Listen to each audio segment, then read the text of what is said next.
Now as we continue into our fourth video of understanding how to overcome culture shock and recognition, we kind of laid a foundation. Now we're going to get even more practical in how we can help our volunteers and leaders really begin to approach cross-cultural ministry or cross-subcultures and really recognize and understand how to help them walk through a healthy way of overcoming culture shock. And so really as we bring in new leaders and as we begin to minister into other cultures, there's kind of two approaches. If we begin to walk through, what does that look like? And the first approach would be, do we approach and do we encourage our leaders and volunteers to have an openness and an acceptance and a trust, and recognizing that as we come into another culture, there's many things that we don't understand and that we don't know, but we're open and we're accepting, and there's a trust level that begins to occur. And when we are able to do that, that would be obviously the preferred approach. But there's another real approach that we need to really talk about that happens very often doing cross-cultural ministry, and that's when our volunteers or our leaders or even ourselves at times have approached a new culture with suspicion, fear, and a certain level of prejudice. So let me give you a little bit of a real example in what that particular looks like. So maybe I'm going into a socioeconomic culture that's different than where I grew up.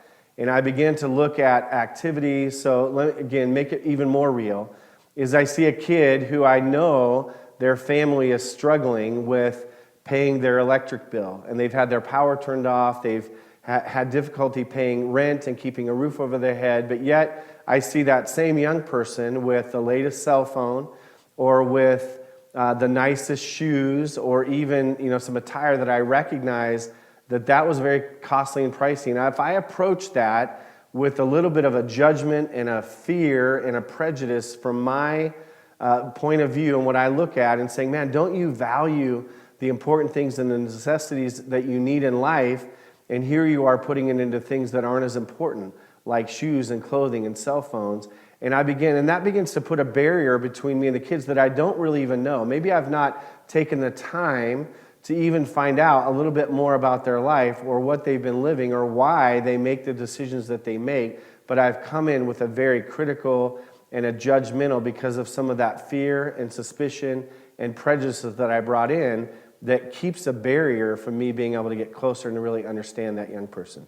So that would be another approach, so the suspicion and the fear and the prejudice. And we, again, talking it through and helping our volunteers to work through that is an effective way to lead them to being able to overcome culture shock. And the deal is we don't have to have it all figured out, but when we're approaching it with humility and a desire to learn, it really opens doors in those relationships, and we can help our volunteers do that. Now here's some of those inevitable, I want to talk through a little bit of inevitable reactions that people are going to come when they go into a new culture. There's going to be moments of frustration. There's going to be some confusion, like even the example I just shared where I'm confused. Why would they put resources towards these things when the basic necessities aren't? And I'm confused. It doesn't make sense. I'm a little frustrated why they would do that. There's some tension, and at times there's even embarrassment where I go in and maybe I don't know some of the social norms and I say something as a leader or as a volunteer or as an adult that embarrasses me, and I feel like, man, I should have known that. But to understand that our volunteers and ourselves are going to walk through these reactions is important for us to know. And then at that point, we really have a choice to make for ourselves and for our volunteers. And I want to go through a little bit of kind of a coping strategy.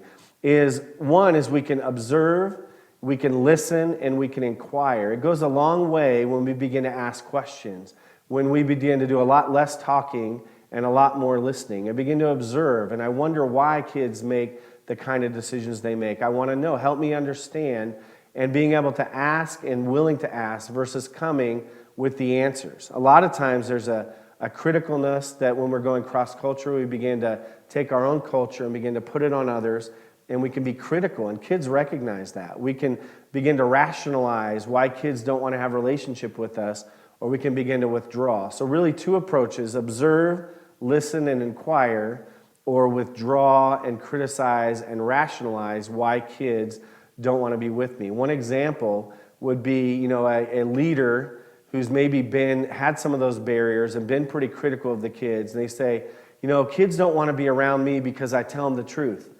And I'm always speaking what's right and what's true, and so they're rejecting that. And really, what leaders are oftentimes doing is because they have culture shock and they're recognizing there's barriers, and they miss those barriers, and then they begin to rationalize that kids don't like me because I tell them the truth. Well, really, it could be that kids don't like you because you're not listening and you're not looking to relate and build trust and even get to know them, and you're making value judgments that keeps those barriers going. And so we train our volunteers, again, listening and observing and inquiring and asking questions rather than criticizing and rationalizing and withdrawing. And so when we're approaching recognizing that culture shock exists, and we do that proactively, and we begin to train our volunteers and even understand ourselves that our approach should be with humility and recognizing our desire to develop relationship and open the doors of trust with those kids that we're working with, we'll be able to overcome culture shock.